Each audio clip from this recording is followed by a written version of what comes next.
Wow, this is exciting. This is great. Good evening, everyone, and welcome to Phoenixville Public Library. I'm Mark Pinto, the Director of Adult Services here, and but tonight, if you call me Vincent, I won't mind. What that reference is all about. We're so excited that all of you are here to join us tonight. Phoenixville has waited a long time, I think, for its first starring role in a novel, and we're proud that one of Phoenixville's own is its author. We're delighted to have Robb Cadigan here tonight in the very room that figures in some key scenes in the book, and in which Robb actually wrote parts of his novel. I'll tell you a little bit about Robb. Former advertising copywriter and television executive, Robb lives with his wife and 2 children here in Phoenixville. Before becoming a full-time writer, Robb shucked oysters, drove a forklift, waited tables, sold clothes, edited TV guide, and wrote advertisements for products as diverse as shoes, watches, and vacuum cleaners. For 13 years, he was a marketing and television executive for QVC and helped develop the retailer into the world's most profitable TV channel. So he's the one to blame. Robb holds a BA in English from Bucknell University. His well-received short story, Baptism, appeared in the popular anthology Chester County Fiction, which we do have here in the library as well. Phoenixville Rising, though, is his first novel. New York Times best-selling author William Lashner describes Phoenixville Rising as, quote, a beautifully written love letter to the American industrial town. In a novel spanning centuries and centering on 3 hard-loved kids, Robb Cadigan gives us a timeless story of the enduring legacies of love and friendship. Noir and romantic and richly emotional, Phoenixville Rising is superb. And I wholeheartedly agree with Mr. Lashner. Robb's book is very well written, with a story, actually stories, that definitely hold your interest. And I love the way that Robb has incorporated different events, places, and themes of Phoenixville history into the book. And it's just got an awesome cover, don't you think?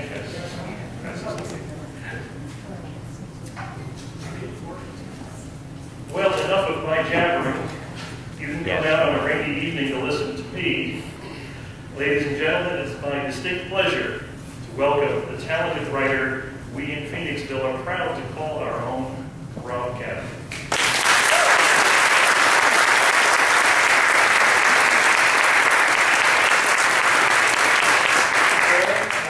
Thank you all for coming out. It's great to see so many familiar faces here, as well as a lot of new friends. So I appreciate you coming out on a rainy school day. I am very happy to be here at Phoenixville Public Library. It's one of my favorite places in all of Chester County. A big thank you to the library for inviting me to speak tonight, and especially to Mark Pinto and all the folks who were getting the word out about the event and have been supporting this little book for weeks or months now. I really appreciate it. I'm especially happy to be upstairs here in the Carnegie room. This is a stunning room. If you take the time to really look around, just a beautiful place. The woodwork, the ceilings, the stained glass. It's also full of history. This is over a century old. Andrew Carnegie, the noted steel industrialist, and philanthropist, donated the funding in 1901 for this library. He gave $20,000 in the blueprints. In 1902, it opened. I believe the first librarian was Mrs. Pennypacker. So I like to think that the steel industry is directly responsible through Andrew Carnegie for books and information and community that this space has brought us. I think that's wonderful. I'm glad to be in this room. As Mark mentioned, I wrote parts of Phoenixville Rising at a table right under that window. Edited quite a bit, rewrote quite a bit, proofread and rewrote some more. And a few key scenes do take place right here in this room and down in the children's library, and that's all I want to say about that. So it's great to be here, and thank you very much for coming out. So tonight's plan, I thought I would tell you a little bit about the story behind the story, the writing and publishing of this book. I'll read a very brief opening chapter of the book and then open it up to Q&A, answer any questions you might have about my writing, about the book. I won't answer anything about QVC. I should mention that we have books for sale in the back. My daughter is putting her way through college and selling these, so please stop over. I see many of you brought yours with you tonight. I'm happy to sign anything, personalize anything after the session. And please remember that the holidays are coming and books are wonderful gifts.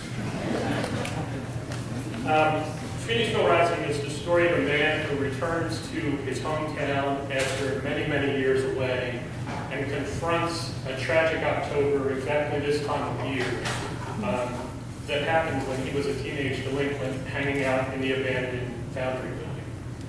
The story moves back and forth in time between the early days of the town, the Civil War era, when the town was thriving and the new community was being built around this iron mill, and then 1980 when things had turned a lot darker, the steel mill had left town, and things weren't looking so great for our little towns. I am fascinated by second acts. I love anything that has to do with change, and transformation, and reinvention, and the decisions that we all face at different times in our life and different stages in our lives. The characters in Phoenixville Rising are facing critical decisions about their futures. Young Boo wants nothing more than to be a furnace boy, which is a proud member of this gang that is hanging out in the empty foundry. The teenager called Sketch wants only to get out of Phoenixville. He just doesn't have any idea how to do that. And then Tara, the new girl in town, is simply in search of a place to call home. The story looks at the question, what do we do? What do you do when your future is taken away from you? When the life that seemed predetermined, in this case being a furnace boy or working at the steel mill the way your family did before you, what do you do when that suddenly disappears? Do you follow your crowd into a life of crime and self-destruction, or do you figure out a way to reinvent yourself and create a second act? That's really one of the dilemmas facing the main characters in Phoenixville Rising. But it can be argued that there's another main character in this book, and that is, of course, Phoenixville itself. Like the other characters, like all of us in this room, Phoenixville has gone through certain critical points of change and reinvention. We all travel through a cycle of life, death, and rebirth, and even entire towns do that. So Phoenixville Rising, at its heart, is a story of transformations. Transformations of a man and of a town. I'd like to tell you a little bit about how I came to write this story. I wrote this story actually 10 years ago. My family and I have lived here for over 20 years now. My kids went to East Pikeman Elementary. My son just graduated from Phoenixville High School in June. It was June. And my daughter is a student at Kimberton Waldorf School. When we decided to put down roots here, I wanted to learn more about this place my kids would call their hometown. I became fascinated by the history, not just of the iron and steel industry or the Civil War and the Revolutionary War era, but of all the businesses past and present, the growth of the school system, the architecture, the landscape, and the stories that all the residents here have. I spent a lot of time talking to my neighbors, to people who have been here for generations, and really getting to know my town. And the more I learned about the area, the more the story of Phoenixville Rising came into focus. Now, a question a writer often gets is, where do you get your ideas? And you will hear very long-winded answers about the muse or inspiration or staring at a blank page, blood, sweat, and tears, and hours of research. But I will give you the honest answer because we're all friends. The simple truth is, I hear voices. I have little movies playing in my head 24/7. I mean, it's like a multiplex theater. And see and hear characters talking to me. They're playing out scenes, they're arguing, they're falling in love, they're wanting to leave town, they're wanting to stay in town, they want to get in trouble, they want to get out of trouble. All of that is happening right now, actually. And I thought everybody was like this. I thought everybody was walking around with little movies playing all the time. And I've come to realize that most people are not. So there is a technical term for it, which is crazy. Writers and creatives in the audience will know what I'm talking about. This is a very real lesson and curse, and it's a trick to try to get these voices down onto the page. So this book started with two very vivid scenes in my mind. The first was a group of teenage boys hanging out in a factory at night, complaining about their town, that nothing ever happens here. And it was that phrase and these boys that set the story off and running. Because I wanted to argue with them. As I was learning about the history and coming to understand this town, I was realizing that that is not true, that nothing ever happens here. In fact, lots and lots of things have happened here and continue to happen here, even today. So, in some ways, Phoenixville Rising was written as an argument with these characters. But when I first saw that scene, the kids, and I had a very, very clear picture of what they looked like and what they were saying, I didn't know what their story was. I didn't know why they were there and what they planned to do. So writing the story was basically discovering who these kids were and who they grew up to be. And then I had an entirely different scene, which was of a young woman in Phoenixville during the Civil War era. And she was standing on a cliff where the townhouse development is, that overlooks the back of the Colonial and Bridge Street. I was walking up there one day, and I used to hike up there quite a bit before the townhouses were there, and I had this picture of this woman standing there looking out on this town that her father had built. Oh, that's interesting. Okay, so she somehow is part of the generation that formed the iron mill and created this town. Again, I had no idea who she was or what her story was, but that's why I wrote the book. So I had these two stories, these two different tales. One set in 1980, when the steel mill was done, and one set in 1860, when the iron mill was just beginning. The main problem I had, which you can probably see, is how do you tell those two stories at once? Or is it two books? So I spent a lot of time on structure and trying to understand, is it two stories, is it two completely different narratives, or is there a way to blend them together so that they tell one single story? And I wanted to create two stories that kept you interested, kept the pages turning, and I wanted you to want to go back to whatever story you had been reading when it shifted gears, because you couldn't get enough of Sketch and Bill and Tara, or you couldn't get enough of Shane and Rebecca, which were the two main structures. So I had to come up with a way that made sense and to create a story within a story. And the early readers and the editors I used really helped with that, and they seem to think that it works pretty well. So the early reviews are good. I hope that it feels like a single story, ultimately about Phoenixville, about the town. But you'll have to read the book to tell me what you think. So I wrote this original book 10 years ago. My literary agent took it out to publishers. We got a few nibbles. We got no big bites. So after a year of a lot of very, very lovely rejection letters, I put the book away. I stuck it in a drawer, and I started working on other things. In retrospect, I think one of the problems with that original manuscript was that I wasn't really writing about Phoenixville. I wasn't, but I had written about a fictional town called Wiltondale. It was Phoenixville, but not quite. And I did that primarily because I needed to change some geography around for the sake of the story. I needed to change some facts or some events, some dates. And I didn't want Phoenixville history buffs, including myself, to be upset that I had moved French Creek from one side of the town to the other, or that Star Street suddenly runs this way instead of that way. So I just said, well, I'll just make up the town. Then I happened to meet the writer George Pelecanos, and I got talking to him about setting. And Pelecanos, if you know him, is a crime writer. He writes almost exclusively about Washington, D.C. He also was a writer and producer for The Wire. And he was saying that he believes a novelist's responsibility is to document real life through fiction, to chronicle the place and time, as he sees it, to chronicle Washington, D.C., and what it's like at a certain point of whatever he's writing about. So I said, well, I'm doing that. I'm chronicling a fictitious town, but based on a real town. And he said, well, that's stupid. He's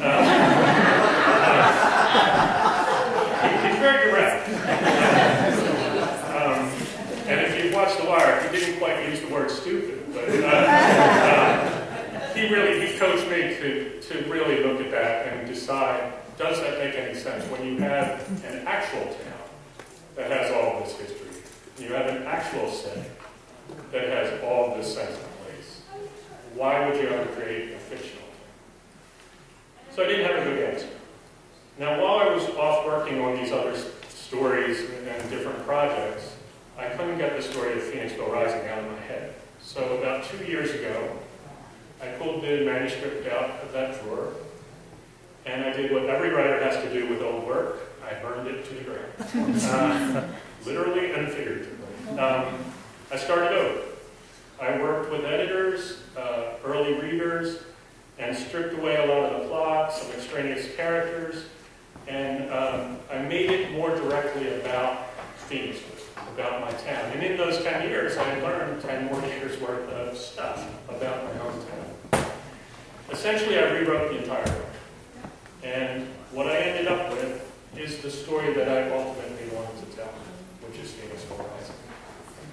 There are still a few minor geography changes in the book. I'll just put that out there. And the characters are obviously fictitious, but some history buffs might balk at a few small little things, moments of creative license.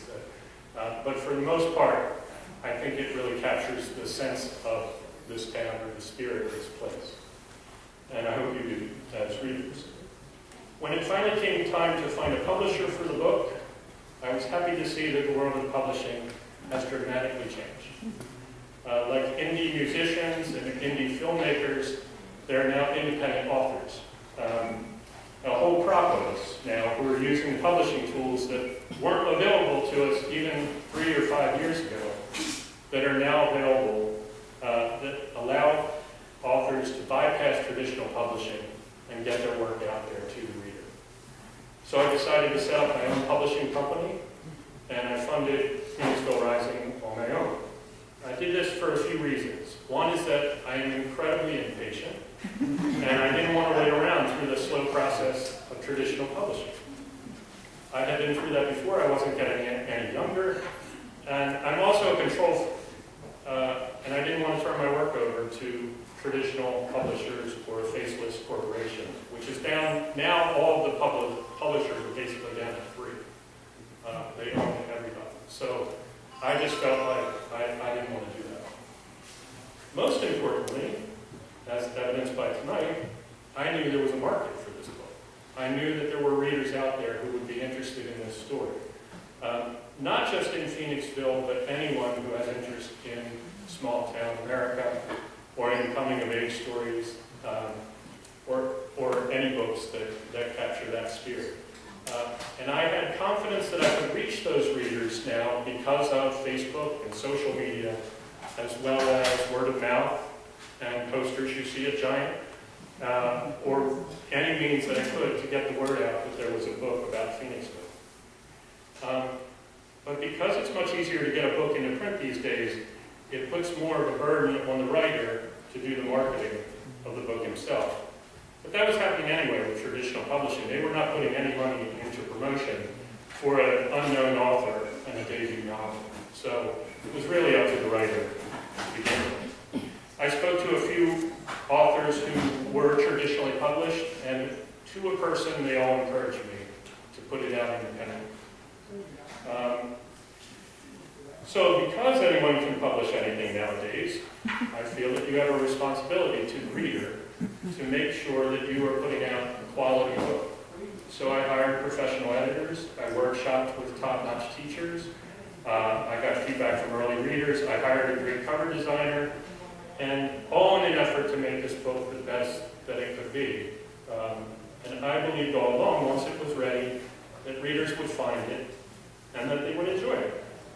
And I'm thrilled that the book is already having some small success and that it's reaching people not only here in town in Phoenixville, but word of mouth is spreading, reviews have been very positive. The joy of Amazon is that it reaches everywhere.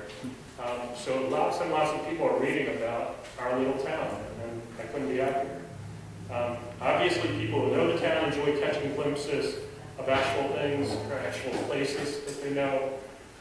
Bridge Street, and the Duck Race, Firebird Festival, Valerie Oak Diner, the Phoenixville Library are all in there.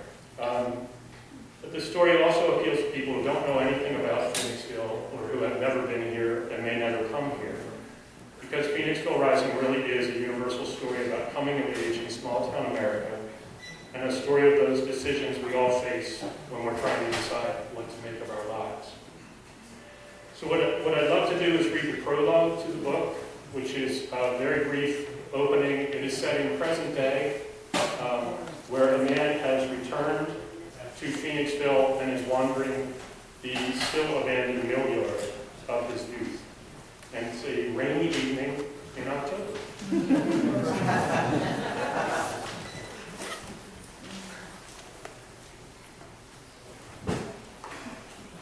So this is Phoenixville Rising. Hey, you can't be back here. I turn towards the voice. A cop, flashlight in his hand, coming at me. I think about running.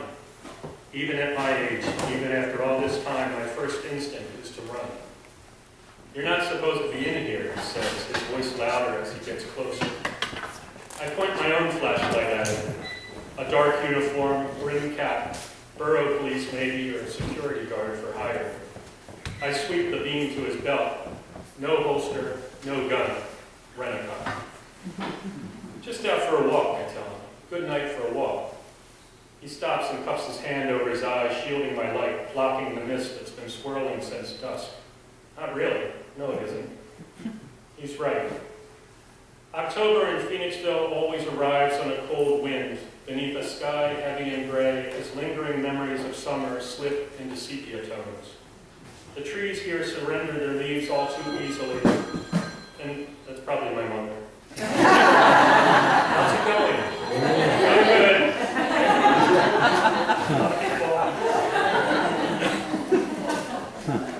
The trees here surrender their leaves all too easily, and people are quick to close their windows tight against the weather.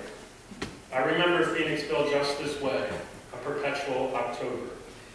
You have to leave, the guard says. This is private property. There's a sign. I didn't see a sign. I start walking again, away from the guard, away from the hole in the fence I climbed through getting here, the hole beneath the sign. Steel mill property, he says, coming after me. No one's allowed back here. I watch the empty field with my light. Nothing there. Nothing but weeds and debris and gravel roads leading nowhere.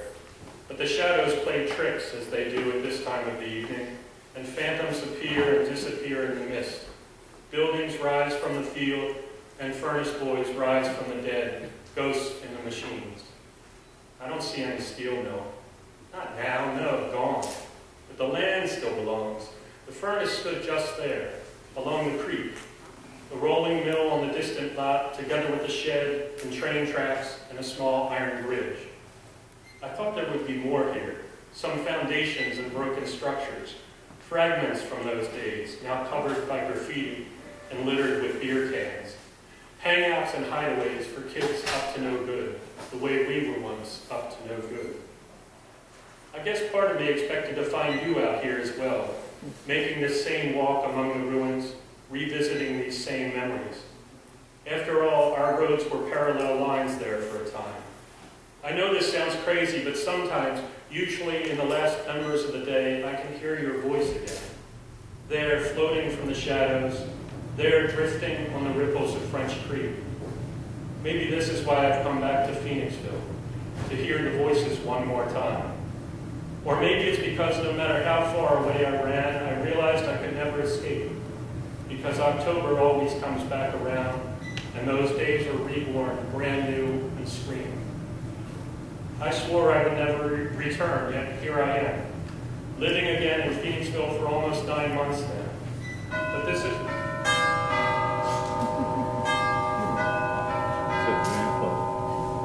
Good time for pushing. But this is my first time inside the mill yard since those days when we were teenagers. The first time looking for old ghosts. My first October since coming back. The mill closed down years ago, the guy tells me. A developer owns the land now, but they ain't done nothing with it yet. Everybody says 3 more years, but I've been hearing that since I got here, and I got here a long time ago. The more things change, I say, almost to myself. He puts the beam in my face again and drops it away. Do I know you? I'm just out for a walk. You got kids up at the school? Nah. In church, maybe. Not really a religious man, I say, shaking my head. He frowns as he tries to figure out what I'm doing here, trespassing. I don't look like trouble. Middle-aged, well-dressed, a banker or a lawyer. Not the kind of trouble he's paid to watch out for. Definitely not a furnace boy. All grown up, one of the few who made it out alive. Look, I won't be much longer, I tell him. The library is just a 5-minute walk from here, and a 30-year journey. 30 years since I last set foot in that building. 30 Octobers since I last saw you. Just give me a few more minutes. The guard considers this, but doesn't want to go along. You can't be in here. I forgive him. He doesn't understand where we are. He doesn't know we walk on sacred ground. I raise my light one more time, letting it dance off the fog and the silhouettes of Bridge Street. My best friend died not far from here, a soldier in the field, when we were all young enough that the promise of our town was still unbroken. Phoenixville was born in a fire, a Pennsylvania steel town, not all that different from the others, at least on the surface. But you taught me to see the history beneath the currents, flowing through wars and tragedies, victories and romances and death. I get that now. We are shaped not only by our individual past, but by all the lives lived before and beside us. Their stories are carved into the walls around us and the pavement beneath our feet, if only we would stop to notice. This mill yard, the library, every narrow street of this small town, just like the iron and steel I've been forged by all of this. It's all right. You're just doing your job, I tell the guard. The man wipes his hand over his face. He wasn't hired to deal with me. Vagrants and delinquents, those he can handle. Not me. Sorry, guy. You gotta go. I've lived another lifetime since my days here, but count every October, it is as though I never left Phoenixville. My memory is triggered by the simplest acts, the smallest moments. An old sweater pulled from the back of a closet at the first chill of autumn. The stale smell of a house not visited for years. A melody, a voice, a dream in the night. The arsenal of memory. It all comes back, no matter how much we might try to let it go. No, I'm not a religious man, but I do believe in resurrection. Look, you can't be back here. I find myself too tired to argue. Besides, it's almost time to see you again. And so I turn away from this man who guards an empty field in a town still working its way back from the dead, and I start walking back the way I came. Phoenixville was born in a fire, and I rose from its ashes. Thank you very much.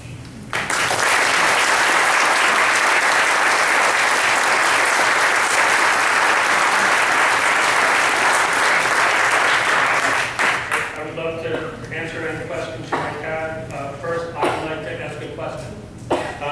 Who has lived in Phoenixville for more than 10 years? Nice. Leave your hand up.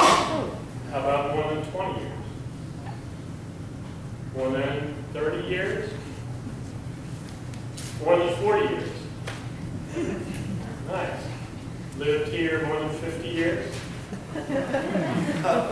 More than 60 years? More than 70 years? More than 80 years? Okay.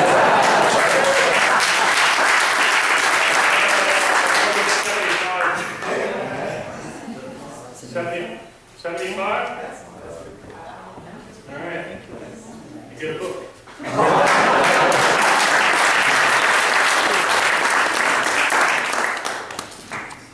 You were 75?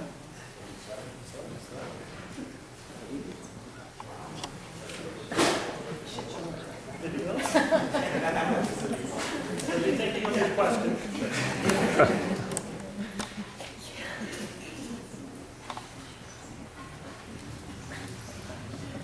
One back here.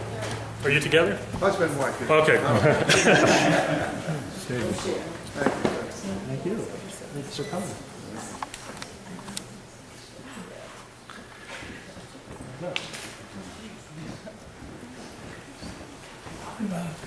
So, any questions?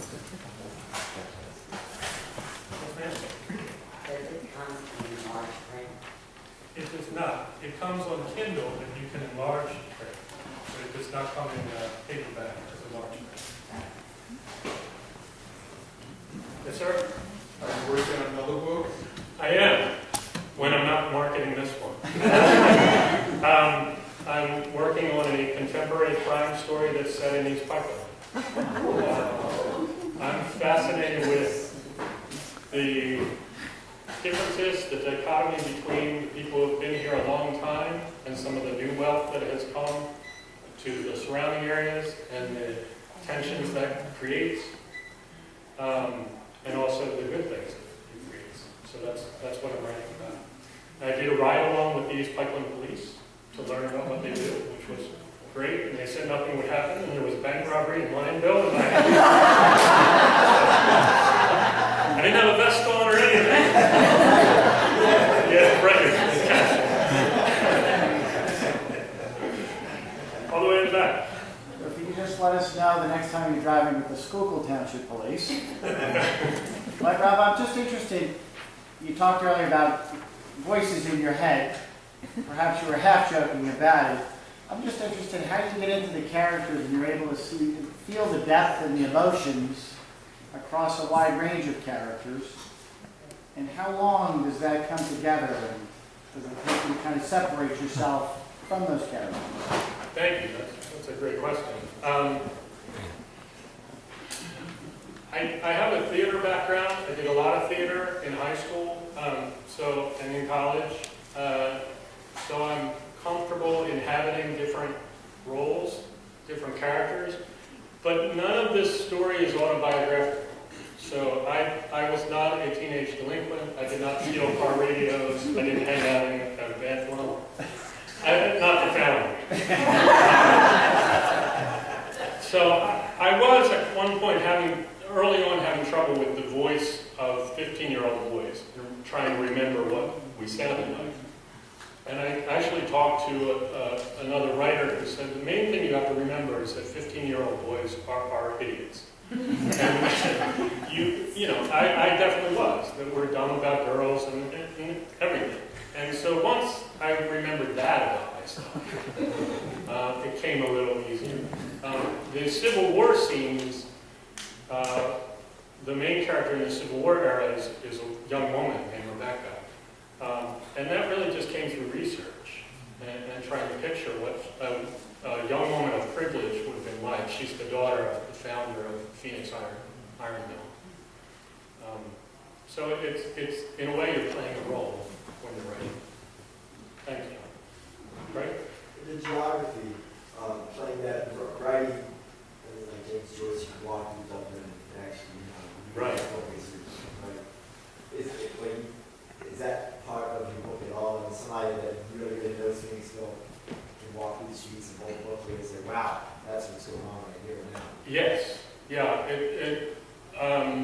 there's a few scenes where the boys are riding bikes through town, and I had to be careful that where Buchanan is and where it hits Church Street and all those things. I wanted to be accurate that way. And I also made use of existing architecture and buildings. A major scene takes place in, or one of the boys works in what used to be Secrets, where Molly McGuire's that building. So he works in a newsstand, lunch counter type place. It's called Colonies in the book, but it was Secrets. And I had pictures of that on my bulletin board as I was writing it.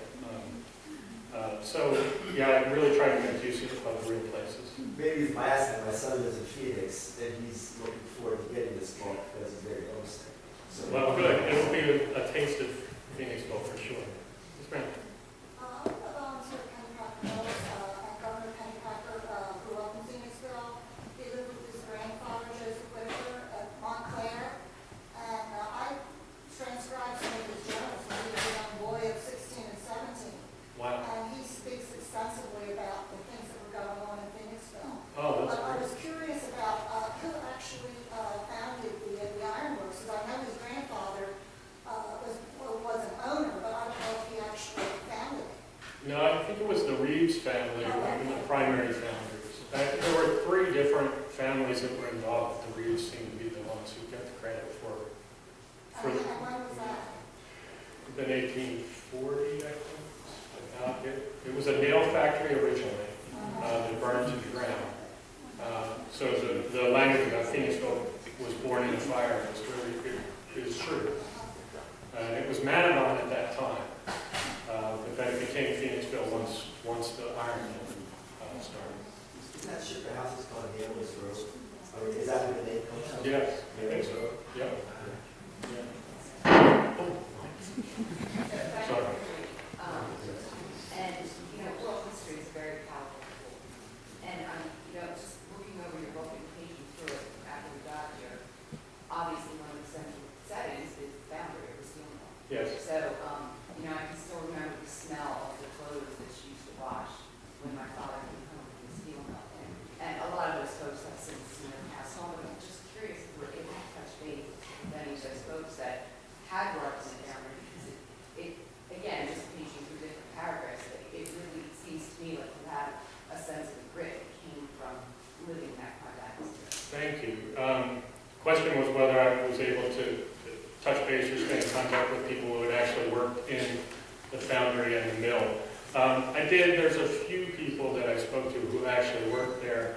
I also talked to people who grew up around the mill. One detail that one woman mentioned to me was that she heard the whistles and the bells and the clanging all the time, 24/7. And if you didn't live here, you wouldn't know that if you were writing a book. And that was just a nice little detail that she gave me, or that most of the people who worked in the factory could not get the soot or the grime out from under their fingernails, or their faces were gray no matter how much they washed. And, so those kinds of details. There's also a video that the Historical Society has of interviews with steelworkers. It's primarily about the closing down of the mill, if I remember right. So that was also part of the research. Thank you for that. Sir, all the way in the back. Two-part question. Where'd you grow up and how much time did you spend at the Historical Society? I grew up in Baltimore.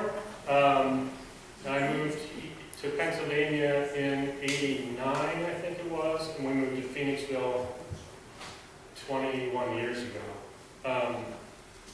which makes me 30. I'm not good at math. And the Historical Society was a huge resource. The Historical Society and the Phoenixville Library were my 2 main places to do research.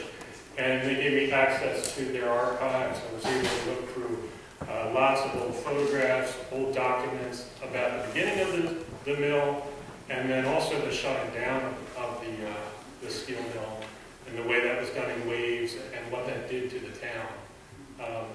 And it was just invaluable to spend time with the Historical Society. And if you haven't been there, you have to go. I mean, it's just a great place. The treasures that they have are just so impressive. Thank you. Did that answer? Yeah, thank you. Yes, ma'am. Just some information. My husband worked at the steel mill for 33 years. He worked at the pipe mill, the newest part of it. And my father-in-law, he built the original smokestacks. Oh my gosh. He was a bricklayer. Wow. He built the original smokestacks down there. Oh, And I grew up across the street, lived my life across the street on Star Street, across from the Green Mansion. yep. And I remember Mary, who always wore a long black dress and black stockings and all that. And my husband was the last one to cross the bridge when the pipe mill froze down. Oh my gosh. How about that? I have a lot of memories. Oh, come on.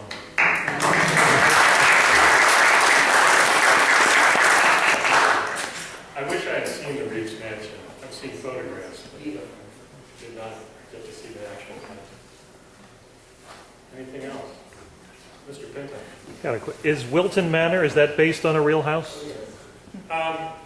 Yes. There's a white house on the hill when you're going down across into the north side of High Street, K Street, Main Street. There. I'm all turned around. You're heading away from Molly McGuire's in Steel City, and there's a white house up on the left. In the book, that house has no other houses around it, and it's probably bigger than that house. My understanding is that's where the early executives lived, that row of houses. But I wish I had seen Reeves Mansion, because that's very much Wilton Manor in the book. Although I haven't seen it until recently, in photos. Kate? Where did you come up with some of the nicknames for some of the characters, the Furnace Boys? How they all have nicknames? Well, I did notice that most teenage boys don't call each other by their real names, it seemed like, and I never did. And I think in my books, names always mean something. And I'm not sure I want to say what they mean. I will say that the one character, Sketch, is called Sketch because he is not fully formed. He's in adolescence, and he's not yet a man. So he's a sketch of a man. And that's all I will say about it.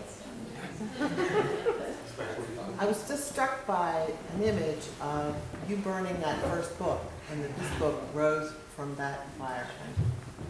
Just kind of parallel to Phoenixville Rising and the images of the Phoenix. Question, how painful was it to destroy that first book?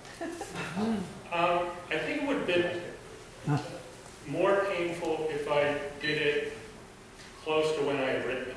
But I wrote it years before that. So there's the expression when you're editing that you have to kill your darlings because you fall in love with the sound of your own voice, your own writing. I was not in love with the sound of my own voice at that point. I only saw it as work that needed to be done. So it was, the only real painful part was, oh my gosh, I have a lot of work ahead of me. Because it had taken me a long time to write that original manuscript, and then the rewrite took 18 months or so. Yes? When did you quit your day job? 2002, I think it was. I took a sabbatical. I was writing while I was there. I was writing on weekends. And QVC's, I wasn't going to mention QVC, but QVC is 24/7. So you technically could be there all the time. And I had these stories in my head. So I was writing at night. We had very little kids at the time. And I was writing at night and on weekends, and I was burning out. And I went in and said I would like to take a sabbatical. And they said, great, good, take 2 months, because I was close to finishing the book. And they said that would be the best pay, of course, which I had not thought that. So I took sabbatical, I finished a book, which was not this one, and I got my literary agent based on that book. So that gave me the confidence to leave the day job. Because I was voted in college most likely to be a poet on a beach somewhere, so having a day job was unusual for me, and I didn't think it would take this long from quitting the day job. I have a very patient life. Yes, sir. What's your writing day like? What's your writing routine? I wish I could say that I had one. I try to keep to a weekly word count. So if I have a day where I only get 500 words down, then the next day has to be 2,000. As long as I have 5,000 to 8,000 words a week, I'm in good shape. I mean, you know. Are you an early morning guy? Oh, no. I'm just waking up right now. No, I think what I have found is that I tend to write best in late afternoon, and I think that's because I have the deadline of the day and I have to be home for dinner. So I know that, oh my gosh, I only have 2 more hours, I better really crank. And I tend to write really well from like 4 to 6. That's the best. But my butt is in the chair, though, you know, for 6 hours a day. Yeah, it's. I don't have a great pattern. I wish I did. I don't. So just trying to write every day or every week. It's the best way to do it. Anything else? What was your major in college? I was an English major with a minor in theater and legal studies. And did you think back then in high school and college, did you always want to write a book at some point? Yeah, I was writing my whole life. I was writing little skits and plays in high school. I was writing stories, you know, a lot of teenage angst stuff as a young adult. And then I was working at TV Guide, and part of the job was I was reading scripts for TV shows, and I was surrounded by other people who were very talented writers. And we said, well, we can do this. So I started writing some TV scripts. But they never went anywhere. Some of them were okay. But it was good. I looked at this whole period as grad school, you know, that I was just learning how to write and how to be a writer. And I still am. And the best thing you can do if you want to be a writer is to read. I'm a voracious reader. And I learn from every book that I read. I'm learning something about a way to do a character or a setting. So hopefully this is the beginning, and hopefully I'll keep improving. So when they buy movie rights, you can screenplay? I don't know. I'm somebody looking at it. What the actors see can be in high school? Yeah, they want to Robb in it, though, which I don't.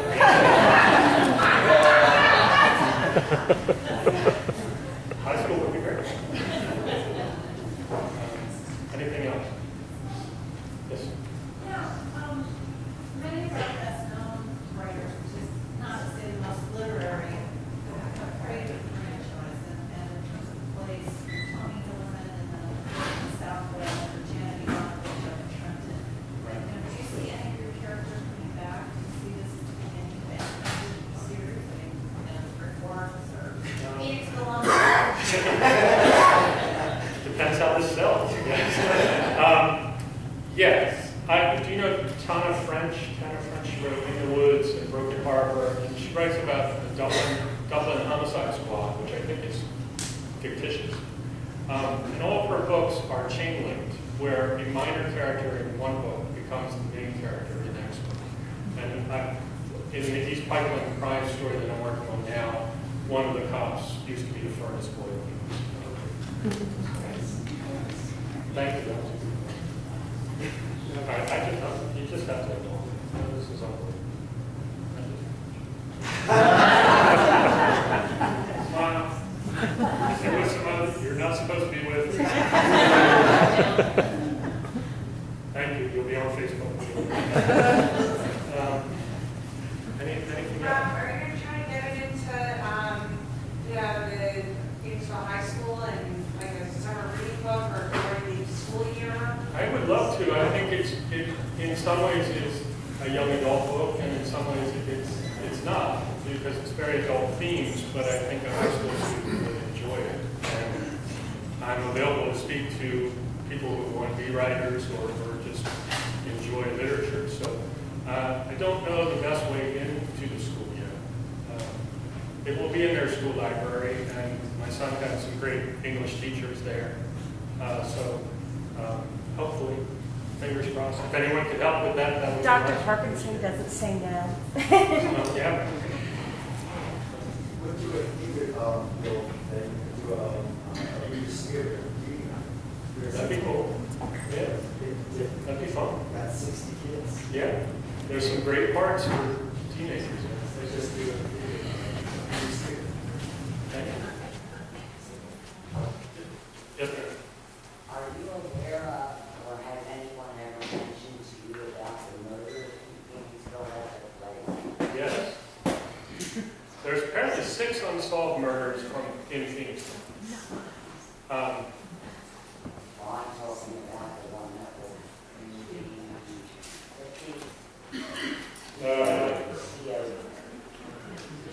The young woman?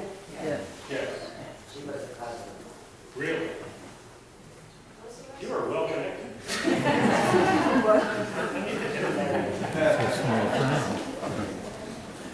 Scott? Rob, have you sent a copy to Terry Gross yet? I have not.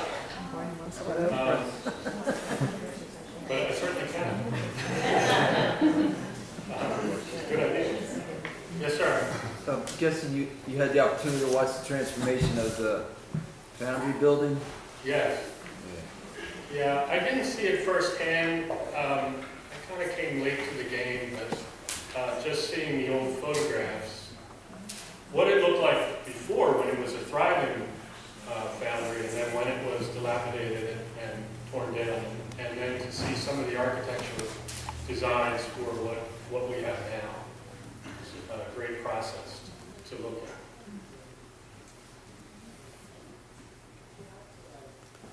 I want to mention, well, first I want to thank everybody so much, and I appreciate the questions.